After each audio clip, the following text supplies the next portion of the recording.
BEd online classes में आपका स्वागत है। जैसा कि मैं आपको बीएड फर्स्ट ईयर का optional paper teaching of Hindi, जिसे हिंदी शिक्षण कहा जाता है, वो पेपर मैं आपको पढ़ा रहा हूँ। ध्यान दीजिएगा। पिछली कक्षा में इस पेपर में हम लोगों ने, इस प्रश्न पत्र में हम लोगों ने द्वितीय इकाई के तृतीय अनुभाग को पढ़ा था। आज की कक्षा में हम लोग पढ़ेंगे द्वितीय इकाई के, ध्यान दीजिएगा, चतुर्थ अनुभाग को, चतुर्थ बिंदु को, जो हमारा है resource unit use and implication. कहने का तात्पर्य है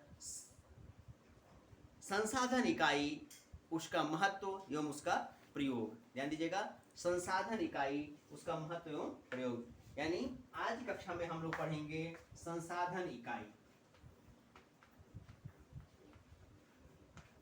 आज की कक्षा में हम लोग बात करेंगे संसाधन इकाई के बारे में। संसाधन इकाई, देखिए, संसाधन इकाई, संसाधन इकाई से हमारा तात्पर्य, संसाधन इकाई से हमारा तात्पर्य, आज की कक्षा में हम लोग बात करेंगे संसाधन इकाई की, रिसोर्स यूनिट की। देखिए, संसाधन इकाई से हमारा तात्पर्य उस व्यवस्था से है कि हम किसी इकाई योजना के निर्माण हो तो जिन संसाधनों का प्रयोग करते हैं उन्हें हम संसाधन इकाई कहते हैं। थोड़ी और विशेषताओं को समझते हुए हम लोग आज जानेंगे संसाधन इकाई है क्या। देखिए, सामान्य अगर शैक्षिक भाषा में देखें, हिंदी भाषा शिक्षण के तौर पे अगर हम देखें तो कहा जाता है इस इकाई में, संसाधन इकाई की हम बात कर रहे हैं, इस इकाई में अपने मुख्यतः उन संसाधनों पर विचार किया जाता है जो या तो विद्यालय में पहले से हैं या आसपास के क्षेत्र या समुदाय में मुक्त रूप से उपलब्ध होते हैं। इन्हीं तमाम तथ्यों को, इन तमाम बिंदुओं को हम संसाधन इकाई कहते हैं।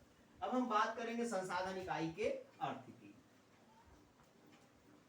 संसाधन इकाई के अर्थ की ध्यान दीजिएगा। यदि हम संसाधन इकाई के अर्थ की बात करें, संसाधन इकाई के यदि हम अर्थ की बात करें तो कहा जाता है संसाधन इकाई से अभिप्राय, ध्यान दीजिएगा, संसाधन इकाई से अभिप्राय सभी संभावित उपलब्ध संसाधनों संगठनों का व्यवस्थित एवं व्यापक स्तर पर सर्वेक्षण एवं विश्लेषण से है। ध्यान दीजिएगा, संसाधन इकाई के अर्थ की हम बात कर रहे हैं, ये चाहे हिंदी शिक्षण की हो चाहे अंग्रेजी शिक्षण, किसी भी विषय शिक्षण की हो, हम सामान्यतः बात कर रहे हैं। वैसे ये प्रायोगिक है, यहाँ पे हिंदी शिक्षण के संदर्भ में कहा जा रहा है संसाधन इकाई के अर्थ के संबंध में कि संसाधन इकाई से अभिप्राय, यानी संसाधन अभिप्राय का मतलब, तात्पर्य, संसाधन इकाई से अभिप्राय सभी संभावित उपलब्ध संसाधनों संगठनों व्यवस्थित एवं व्यापक स्तर पर सर्वेक्षण एवं विश्लेषण से है। सही बात है, व्यापक स्तर पर सर्वेक्षण एवं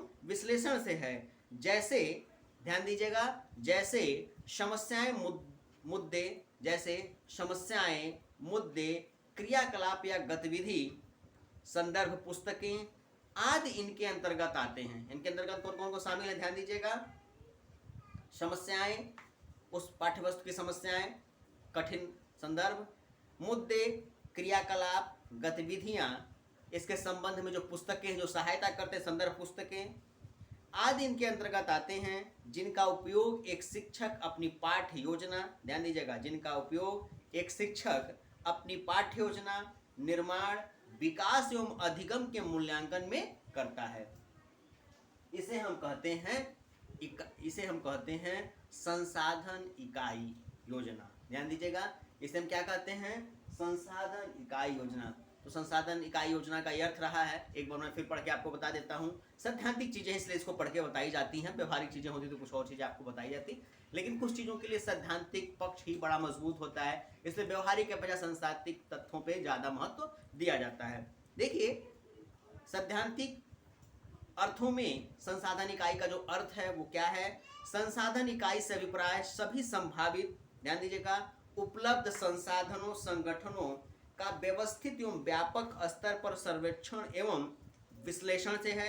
जैसे समस्याएं, मुद्दे, क्रियाकलाप या गतिविधियां, संदर्भ पुस्तकें आदि से सारे जो हैं इनके अंतर्गत शामिल किए जाते हैं, जिनका उपयोग एक शिक्षक अपनी पाठ्य योजना, निर्माण, विकास एवं अधिगम के मूल्यांकन में करता है। ध्यान दीजिएगा, संसाधन इकाई के अंतर्गत उद्देश्यों, अधिगम क्रियाओं, मूल्यांकन तकनीक एवं संदर्भ को सम्मिलित भी किया जाता है। सही बात है, इन सारे तथ्यों को भी सम्मिलित किया जाता है। कुछ और अर्थों में हम देखें तो पता चलता है कि संसाधन योजना के माध्यम से, ध्यान दीजिएगा, संसाधन योजना के माध्यम से विभिन्न क्रियाओं एवं विधियों का प्रयोग करके, विभिन्न क्रियाओं एवं विधियों का प्रयोग करके पाठ्यक्रम में निश्चित तथ्यों का, ध्यान दीजिएगा, पाठ्यक्रम में निश्चित तथ्यों का शिक्षण हेतु निश्चित किया जा सके। साथ ही प्रतिदिन के शिक्षण योजना में, ध्यान दीजिएगा, साथ ही प्रतिदिन के शिक्षण योजना में, प्रतिदिन के शिक्षण योजना में शिक्षक द्वारा प्रयोग किए जाने वाले ज्ञान का भी अध्ययन किया जा सके। तो ये सारी बातें कही जा रही थी, ध्यान दीजिएगा, ये सारी बातें कही जा रही थी, ये सारी बातें कही जा रही थी इकाई योजना के संसाधन के संबंध में। ध्यान दीजिएगा, इकाई योजना के संसाधन के संबंध में। अब थोड़ी सी हम लोग बात कर लेते हैं इनके एक दो परिभाषाओं के संबंध में, यानी संसाधन योजना की परिभाषा। यहां ज्यादा नहीं है, एक या दो परिभाषाएं आपको बताई जाएंगी। सबसे पहली परिभाषा की बात करते हैं हम, ध्यान दीजिएगा। सबसे पहली जो परिभाषा है वो है आपकी एमपी मुफात के अनुसार, एमपी मुफात के अनुसार। देखिए, एमपी मुफात के अनुसार सबसे पहली परिभाषा हम बात करेंगे। हम अब यहाँ बात कर रहे हैं इकाई योजना के संसाधनों के संबंध में जो परिभाषाएं संदर्भित की गई हैं उनकी हम बात कर रहे हैं। एक दो परिभाषाएं आपको बताई जाएंगी। सबसे पहली परिभाषा हम ले रहे हैं एमपी मुफात के अनुसार कि वो संसाधन इकाई योजना के संबंध में क्या बता रहे हैं। देखिए, संसाधन इकाई योजना की परिभाषाओं की बात करें या संसाधन इकाई की हम परिभाषाओं की बात करें तो सबसे महत्वपूर्ण और प्रभावी जो परिभाषा मानी जाती है वो एमपी मुफात महोदय की मानी जाती है। देखिए, एमपी मुफात महोदय क्या कह रहे हैं, उनके अनुसार संसाधन योजना अनुभव प्रदान करती है। कितनी अच्छी बात कह रहे हैं, एमपी मुफात महोदय कह रहे हैं कि संसाधन योजना जो है वो अनुभव प्रदान करती है, साथ ही शब्द एवं वस्तु में संबंध स्थापित करती है। कितनी अच्छी बात कह रहे हैं, कह रहे हैं साथ ही शब्द एवं वस्तु में संबंध स्थापित करती। सही बात है, आपको लेना क्या है और पढ़ाना क्या है, इन दोनों की बातों की जो व्यवस्था है वो संसाधन इकाई में ही संदर्भित होती है। कहा जाता है कि साथ ही शब्द एवं वस्तु में संबंध स्थापित करती है, यह विद्यार्थियों के समय में बचत करती है। सही बात है, यह विद्यार्थियों के समय बचत करती है, सरल एवं विश्वसनीय सूचनाएं प्रदान करती है, सौंदर्यात्मकता का विकास करती है। ध्यान दीजिएगा, सौंदर्यात्मकता का विकास करती है, अभिवृद्धि करती है, मनमोहक मनोरंजन प्रदान करती है, कल्पना को उत्तेजित करती है तथा छात्रों को निरीक्षण शक्ति भी प्रदान करती है। ये बात कही जा रही है एमपी मुफात महोदय के द्वारा इकाई योजना के, ध्यान दीजिएगा, इकाई योजना के संसाधनों के संबंध में। अब दूसरी एक परिभाषा लेते हैं जो सामान्य अर्थों में है, बोलचाल की भाषा में प्रयोग की जाती है। देखिए, सामान्य अर्थ में हम कहें तो संसाधन योजना के अंतर्गत उन सभी तथ्यों को सम्मिलित किया जाता है जिससे विद्यार्थियों में व्यवहारिक परिवर्तन संभव किया जा सके। इसके अंतर्गत, ध्यान दीजिएगा, इसके अंतर्गत शिक्षण लक्ष्यों, उद्देश्यों, संदर्भ ग्रंथों आदि को सम्मिलित किया जाता है जिससे कि विद्यार्थियों के सर्वांगीण विकास एवं व्यवहारिक परिवर्तन को सुनिश्चित किया जा सके। तो ये कुछ खास परिभाषाएं रही, दो परिभाषाएं मैंने आपको बताई संसाधन इकाई के संबंध में। तो आज की कक्षा में बस इतना ही।